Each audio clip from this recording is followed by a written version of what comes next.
Hello and welcome to the benefits of emergency preparedness. I'm Dr. Simmons. I'm here to be your facilitator for this session today. And I just want everybody to know that our purpose is that we discuss the benefits of emergency preparedness. We don't want to do anything to scare you or to make you uneasy, but we want everybody to know that an emergency could happen to anyone. If we just look at our slideshow right now, we look at people preparing as they clean and sweep the earth and water the plants. We're preparing to make sure that we have benefits from preparing for a situation that can be an emergency. And when you prepare, you feel better than feeling unprepared. Our staff development training is part of our staff development series. And we take this training. Why do we take this training? We take this training to adhere to contract and funders compliance. We take this training to prepare for a higher area of responsibility and knowledge of the skills in industry and the industry and changes in the industry. We take this training because it's very important to improve our knowledge of company policies, procedures, and our goal, and to understand people better. If we serve people, and that's our ultimate goal, then it's important to understand how to serve people better and understand our environment. And when we have staff training, it really helps us to have a better work environment. So it's important to take advantage of all the opportunities that you would have to have staff development training.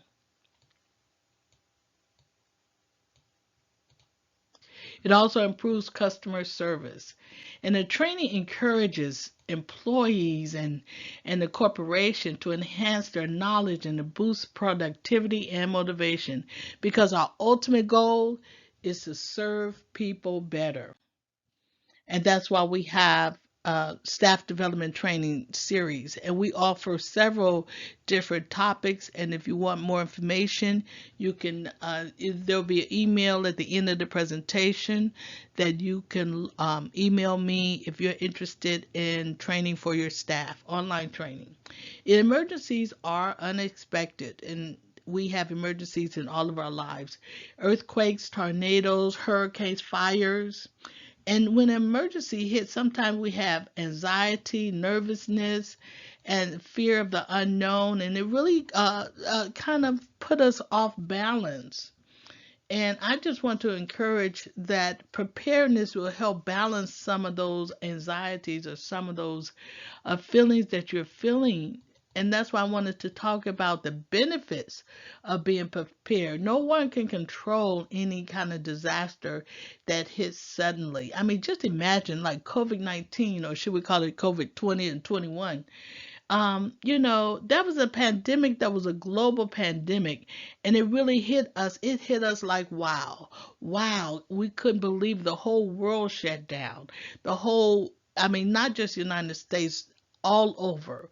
Everybody was hit by this pandemic, and we were not prepared for such pandemic. So I'm letting you know that even the unknown, even if we don't know what to do, sometimes I would just want to encourage you to be prepared for some of the emergencies that you can prepare for.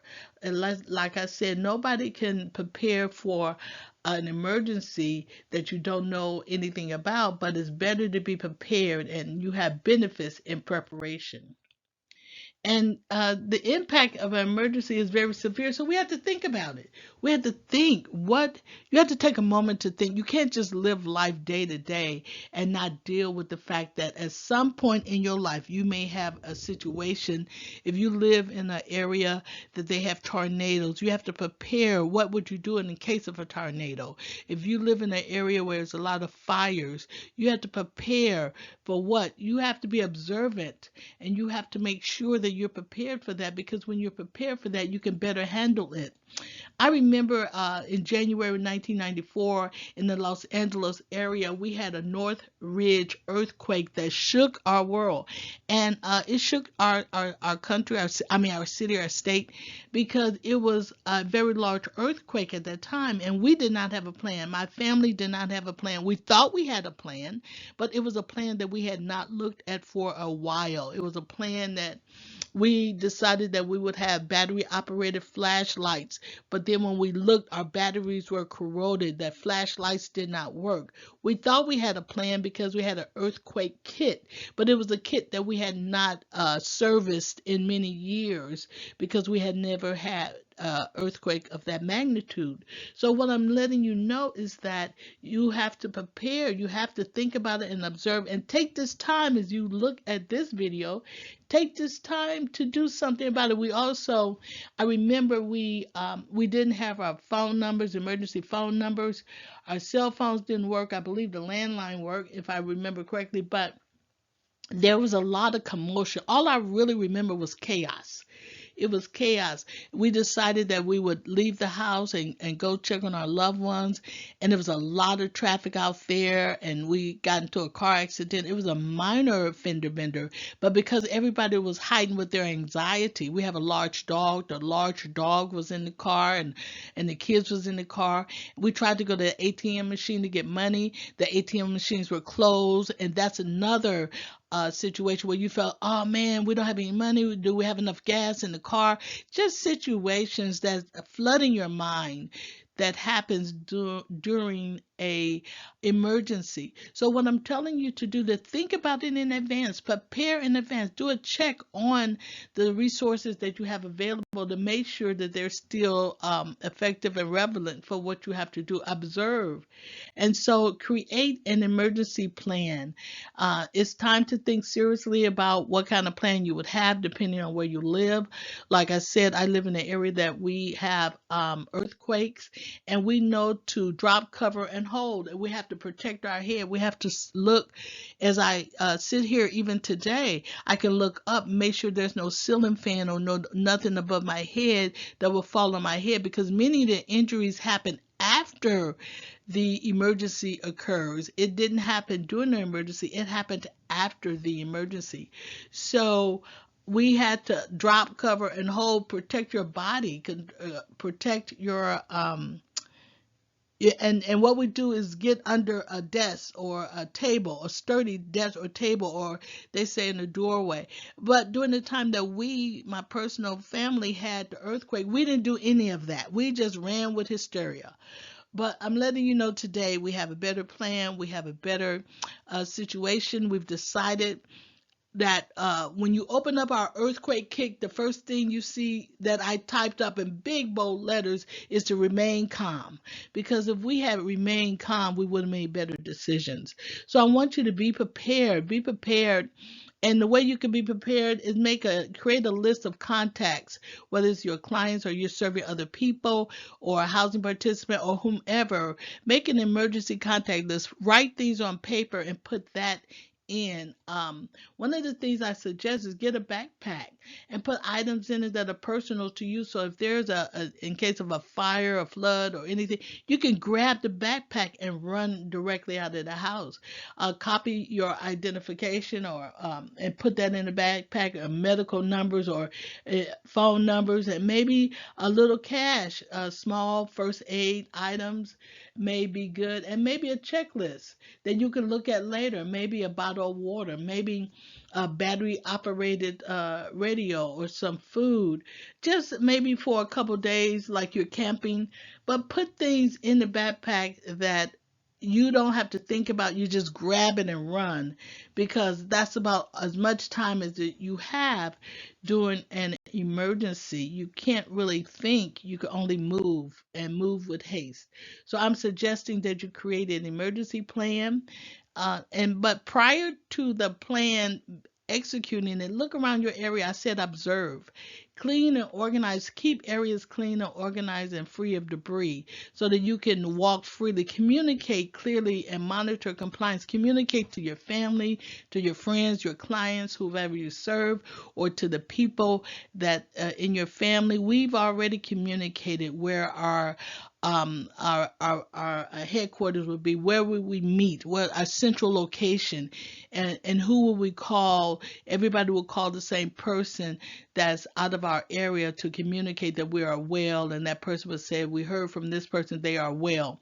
And then you have to monitor and update. So don't have, like, well, we had an earthquake kit that was It just was no good.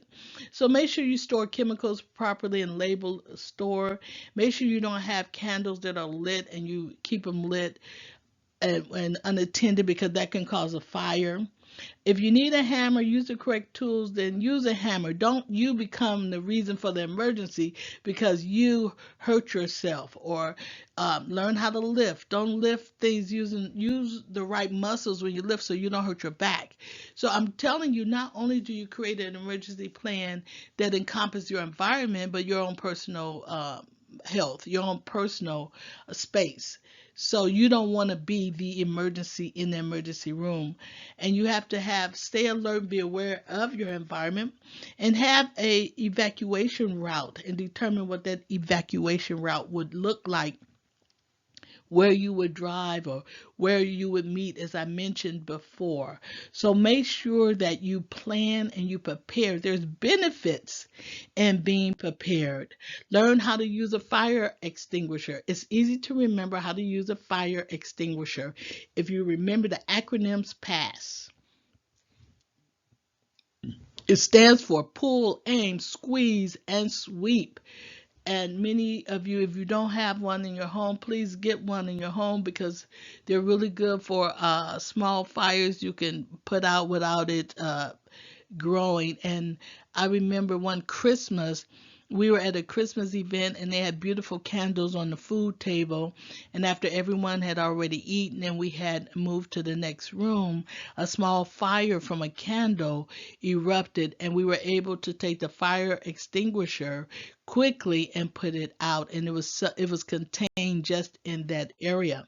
And so so that you'll know, pull the pin of the fire. This would allow it to discharge the extinguisher.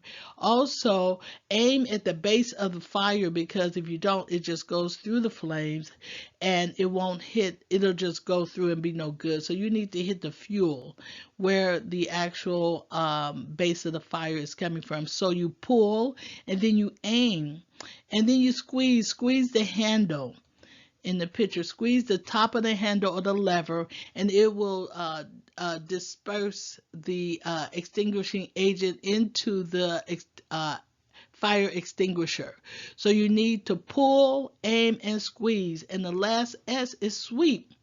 And I didn't know about the sweep part. It says sweep from side to side until the fire is completely out. And I didn't know that part, but I knew pull the pin, aim properly at the base of it, and also step away from it so you're not too close. Move forward when the fire's out, because at the time it's a fire, you're just fire. But and I knew to squeeze the handle, but I never thought about sweeping back and forth.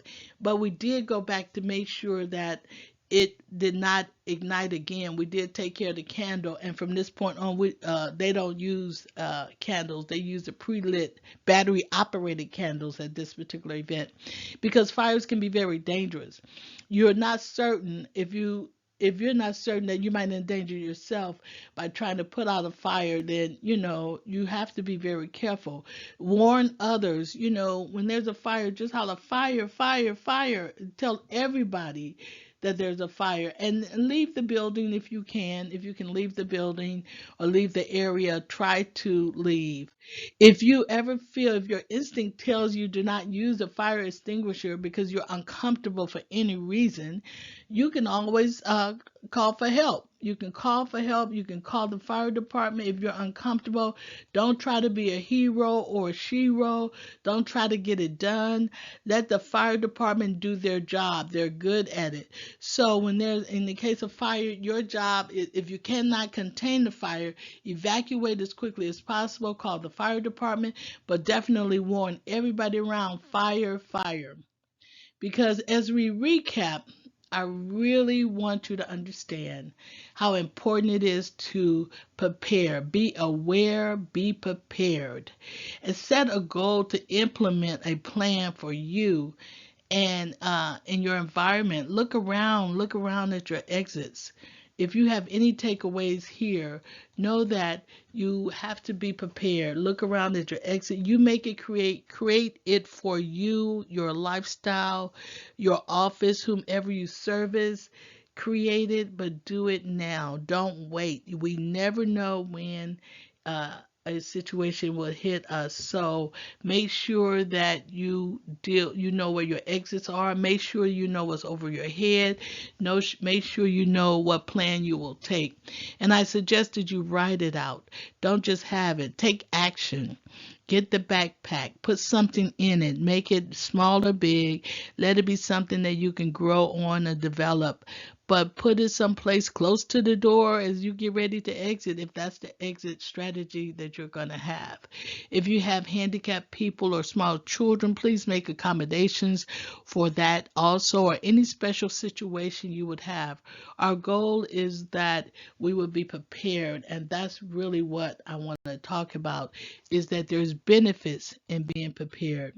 Well, this video was done in the month of May, and I always have to get a shout out for May is Mental Health Month, and I want you to take a moment in 2024 when this video is done, that there is a Take the Moment campaign, and this is the phone number and the website for you to log into if you know somebody that if you can encourage somebody by having a good dialogue or cultivating empathy and understand somebody may need your support, or you can make a referral, then please participate and take a moment and do that and share the website to somebody that may be in need.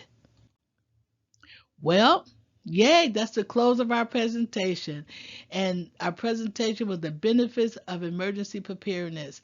And this is sponsored by Free and One Training Institute. And I want to congratulate you and thank you for participating in being prepared, the benefits of emergency preparedness. If you need to contact me, once again, my name is Dr. Simmons, and here's my email address, fnotraining@gmail.com. That's fnotraining@gmail.com.